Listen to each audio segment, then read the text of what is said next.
Hey guys, Blackninja797 here. In today's video, this is going to be my 6th Q&A. I really love doing these Q&As. I'm glad you guys are enjoying them, so I'm going to keep making them. But anyways guys, I got my phone ready right here, and I'm going to be reading your guys' questions and answering them, just like always. And yeah, that's pretty much it. I don't know what else to say. I was thinking about saying something else, but I was just like, wait, no, that's pretty straightforward. There's nothing else to say. But anyways, let's begin with the Q&A.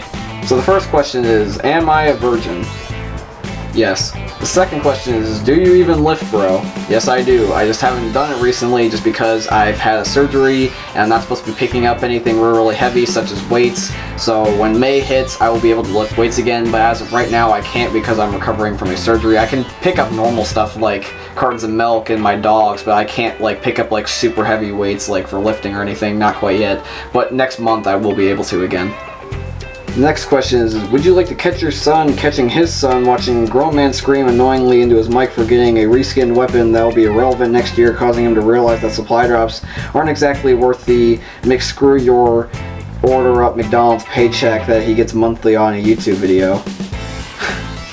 No. The next question is, are you planning on playing Friday the 13th, the game, when it comes out? Now, here's the thing, is I'm not really the biggest campaign type of guy anymore. I really don't play a lot of campaigns anymore. I'm usually more of a first-person shooter or multiplayer guy now. And Friday the 13th for a video game seems like a cool idea. It's just that I'm not really much of a campaign guy anymore. Like, I play some campaign games, like the Walking Dead campaign games, like my Telltale games and stuff like that. But other than that, I really don't play campaign games anymore. And if I do play this game, I would want to watch all the movies first. Now, for those of you guys that don't know, I've never watched any of the Friday the 13th movies. I know that might be a shocker to some of you guys, but I've never watched any of the movies. And I would at least want to watch some of the movies, or if not all of the movies, before I even play the game, because I feel like I could appreciate it more. And it just seems like a good idea that I should watch the movies first, because then I can like appreciate the game and understand it more. Because I feel like if I just get the game and I don't watch the movies, I really feel like I won't appreciate its full potential. And it just doesn't really seem like the game necessarily for me. I might get it just occasionally play it, or I might just get it for like one video or something. But I'm not really sure. If I'm gonna get it, it'll probably be like sometime later this year, and I can like do it for like a Halloween video, but I'm not really sure if I'm gonna get it unless it's for that. Next question is, are you the meme lord that I've been searching for my whole life? I guess I am. For those of you guys that don't know, I post a ton of memes on my Instagram, and I just basically just do that so that way I can make people laugh and smile and stuff like that. That's basically what my Instagram's for, is just posting memes to make people laugh. So I guess from this comment that you follow me on Instagram, dude, so I guess I am the meme lord that you've been looking for. So the next question is why did Parker stop playing Black Ops 3, and should we even subscribe to him? Alright, so when it comes to this, I want to be full out honest with you guys, and I want to tell you everything so that way you guys have a clear understanding about what this is basically going to mean when I say this. So basically, the reason Parker stopped playing Black Ops 3, and not only Parker but also Jake and Murray, is because of 3 things, and that is 1, it's sweaties, 2, supply drops, and 3, the futuristic movement and futuristic theme of Call of Duty. So let's talk about these individually. So let's talk about the sweaties. We're not really a big fan of people basically trying to use the most overpowered stuff in the game and basically party up every single time using cheap tactics and even glitches sometimes to basically win all the time. And with the way that the matchmaking is in Black Ops 3, it seems that we only face those teams, and our enemies are not necessarily the best, or my bad, our teammates are not necessarily the best. We for some reason get like really bad teammates, and we get the like most tryhard enemies possible. The matchmaking, even though it's not necessarily like Advanced Warfare skill-based matchmaking, is still pretty darn screwed up, and basically it resorts me and pretty much everybody else to play free-for-all, so that way we don't have to worry about teammates weighing us down. And that's one of the contributing factors about why Parker and everybody else has stopped playing Black Ops 3. Parker actually has his own video talking about this on his channel recently, so if you want to check that out, I would link it in. I'm going to link it in the description, so that way you guys can check that out. He kind of gives like a brief summary. But the second reason is supply drops. The fact that Activision can't even give us one free weapon is just really annoying, and the fact that Black Ops 3 is going towards a pay-to-win direction. Like, for example, like I just watched a video by Merc Music that Riot Shield's possibly going to be in the game soon, And the HD40 we all want, but we for some reason just can't get it because it's so minuscule of a chance. And I feel like this game's eventually going to be pay to win, no matter how much Treyarch tries to prevent it, because Activision's never going to listen to us. They're pretty much just going to just try to rip all of our money away from us and stuff like that. And that's another reason. And the last reason is the futuristic movement. I really don't mind the futuristic movement. I've kind of gotten used to it, but it is still annoying when I should be able to kill somebody and I can't because they jump 30 feet above my head, and that is just really annoying. Like, I'm not quitting Black Ops 3. I'm still going to make videos, but for the case with Parker, Murray, and Jake, that's the three main reasons about why they're not going to play anymore, or at least why they say they are. I'm not sure if they're going to go back last few months or if they're going to play the DLC even. But that's the main reason why. And yes, you should still subscribe to Parker. You should subscribe to all my friends. I'm not saying that just to basically kiss their butt or anything. I mean that I will only shout out people or tell you guys to go check out people that I think that not only you guys will enjoy, but I also enjoy their content. So yes, I would recommend subscribing to Parker and all those guys, Jake, Murray. Actually, Murray doesn't even make videos, but I'm trying to convince him to have a YouTube channel. But basically, you should still subscribe to him, and that's the reason why Parker plus everybody else has pretty much stopped playing Black Ops 3. The next question is what are your thoughts on Call of Duty 2016? Alright, so Call of Duty 2016. We have no idea what Call of Duty 2016 is going to be. A lot of people are saying Ghost 2, Modern Warfare 4, Space Warfare, World at War 2, just tons of scenarios, but we're not 100% sure. And honestly, I cannot decide what it's going to be. I have a theory on what it's going to be, but I can't 100% guarantee it. I think it's either going to be Ghost 2 or Modern Warfare 4. I highly doubt that they're going to be in the future, because Infinity Ward is not really the futuristic type of people. And I feel like if they were going to have something like Space Warfare leaked this early, it would be really, really bad. Because we don't find out a lot about Call of Duty until like either June or August, and it's not even close to June yet. It's April. I mean, I guess you could say that's kind of close, but we're not really supposed to be knowing anything about the next Call of Duty as of right now, and they wouldn't have leaked something that big that early on. I feel like that it's just kind of a thing to distract us from the supply drops. Like, here, let's just throw this fake article or something that'll distract them from basically yelling at us about the supply drops. I feel like that was just some marketing trick that Activision pulled. But for Call of Duty 2016, I highly doubt Infinity Ward's going to be going anywhere into the future. They're just not the type of people that do that. Even Call of Duty Ghosts was not even close to Advanced Warfare or Black Ops 3, and it was set in the future. It was set like in 2027, I think. You guys can correct me if I'm wrong, but it was not that futuristic at all, even though it was in the future. And it played a lot like the old Call of Duties. If you pay attention to the storyline, we're forced to use old-fashioned guns in the future, and that's basically what the campaign's about, kind of. And so I highly doubt they're going to go into the future. That just doesn't seem like Infinity Ward. I feel like Treyarch and Sledgehammer might keep doing that, even though we don't want them to necessarily, but I highly doubt Infinity Ward will ever go into the future. That just doesn't seem like them. And if it is Ghost 2, I would rather have a Ghost 2, even though I'm not really the biggest fan of Ghost, than a futuristic Call of Duty. I would much rather have a Ghost 2, because that at least is on the ground most likely. And if it's Modern Warfare 4, that would probably be the best case for Infinity Ward, because not a lot of people are a fan of the futuristic movement, or Ghost.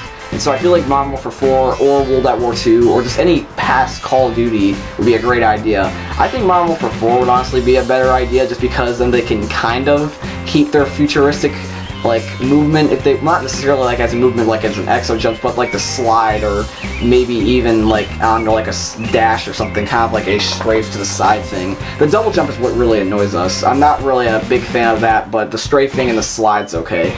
Mostly just the slide, that's probably the least annoying. But yeah, I highly doubt they're going to go into the future, so my predictions are either Ghost 2 or Modern Warfare 4, or even possibly a World at War 2. So the next question is, how do you feel about the Blackjack Specialist coming in supply drops? Alright, so let's talk about supply drops. So supply drops are one of the three main reasons why Black Ops 3 is not necessarily doing so well right now. And I feel like supply drops are honestly killing Call of Duty. And I feel like if they add a specialist into the supply drops, I feel like that's going to hurt Black Ops 3 very badly. Now here's why. So when it comes to the guns and the knives and supply drops, they haven't really broken the game. Some people say they're overpowered and they're pay to win, but honestly, I do not think so. Because number one is that the guns are not even really new guns. They're basically reskinned, crappier versions of the guns we already have. For example, the knives are just knives. The sword is no different than the butterfly knife, and the butterfly knife is no different than the brass knuckles, and the brass knuckles is no different than the combat knife. But the guns, people say is pay to win because that's actually a gun. I don't think so, and here's why. So, the guns, in my opinion, are basically crappier versions of already existing guns. Like the HG40 is like a crappier VMP and Kuda just reskinned, and the RSA or Addiction is like a crappier Locust reskin. And so I feel like they're either decent guns in supply drops or there's bad guns in supply drops. I don't think there's like a good overpowered gun that's in the supply drops yet, and I hope that stays that way, because if there is an overpowered gun in the supply drops, that's going to start going to what Advanced Warfare did, and that's the main reason why Advanced Warfare didn't do so hot. But if Blackjack the Specialist, the 10th Specialist, is in the supply drops, we all know there's going to be a 10th Specialist from the Easter egg on Gauntlet, and the fact that there's only 9, I highly doubt they're going to have just 9 Specialists. That's just such an uneven number. Like, I feel like they would make it 10 just to make it perfect, but there's probably most likely going to be a 10th Specialist named Blackjack coming to supply drops, and I feel like that if that happens, pretty much going to kill Black Ops 3, or at least set it back really, really far, and here's why. So, the guns, when you get them out of supply drop, somebody that kills you have a chance of picking it up. So, like, for example, let's say I kill somebody using an HG40. I can pick that up and use it against him, or use it against anybody else. But with a Specialist, you can't pick up a Specialist or take it. That's just for that sole person, so you can't really counter it out. You know how the method fight fire with fire? So I could like fight HG40 with HG40 if I can pick it up and use it against them, but you can't do that with a Specialist because you can't take it away from somebody. I just feel like it wouldn't work. The next question is, how do you feel about Black Ops 3 supply drops in the black market Blackout? Do you want supply drops to stay the same, or do you want them to change? Alright, so supply drops are pretty much going to kill Call of Duty. Let's just be honest. They're pretty much breaking Call of Duty bit by bit, and I feel like a supply drop stay, Call of Duty is going to die, and I don't want to see that happen. Call of Duty is a good series, not necessarily recently, but I feel like that if the supply drops keep staying and they keep pushing supply drops in Call of Duty, it's going to die whether we want to or not, because nobody wants to spend 1,000 or 100,000 or even ridiculous amounts of money. Like, I've seen people drop hundreds or thousands on supply drops and not even get close to any of these weapons. And these people, as much as they don't want to admit it, they're probably miserable making these videos because they know that the chances of them getting these weapons are so minuscule, and you don't even really get anything back from them. Like, sure, you get the gun, you get a nice reaction video, or you get a nice supply drop opening video, but after that, then what's the point? I mean, you can't really make another video about it, and you can't really get your money's worth back. You probably wasted like $1,000 or $100,000 just to get a chance. Not even a guaranteed weapon, a chance at a weapon. So, like, for example, I could say, I'm going to spend $100 on supply drops. Use it all, don't get anything, not even close. I get like decals and reticles. So basically, that would basically kill Call of Duty because no one wants to waste their money. And the black market Blackout, I think, is a great idea. It will basically tell Activision, hey, we're not stupid, change this or we're going to stop playing the game. Because the black market Blackout is really getting some momentum, and it's trying to fix this problem that Call of Duty's been making right now recently with the pay-to-win supply drops, or just supply drops in general. Basically, I believe that if a lot of big YouTubers, as an example, made videos about this and got spread out even further, I feel like that would help stop the black market from existing in Call of Duty, or the supply drops in general, because I feel like the supply drops are basically not only killing Black Ops 3 and Call of Duty, but I feel like that it will also kill other games in the future. Like CSGO is nothing even close to Black Ops 3. They've got it balanced because you can get your money's worth back, but even though, still, I feel like supply drops in any video game is going to kill it eventually, just because of the sole fact is that they can't last forever, because people will catch on that it's not worth it as much as they're addicted, as much as they're wasting their time and they want those weapons so badly. Supply drops will eventually and guaranteed kill Call of Duty or gaming in general, and that's why I highly recommend that video games do not have supply drops in their game. Alright guys, so this is going to be today's video. If you guys like the video, please leave a like because it helps me out a lot. And subscribe if you're new here because that's really appreciated. I'll let you guys know I'm playing another video. If for some reason I feel like I forgot somebody's question or a couple people's questions, I don't know why. I think I got everything, but for some reason in the back of my head I feel like I'm missing something or somebody's question. So if you guys have any questions that you didn't get answered, just leave them in the comments below of this video and I'll reply to them in the comment section so that way you guys get your question answered. Just so that way you guys didn't get left out. I don't know why I said giz. I don't know what that was either. But anyways guys, this is going to be today's video. Anyways guys, I'm signing out. Peace.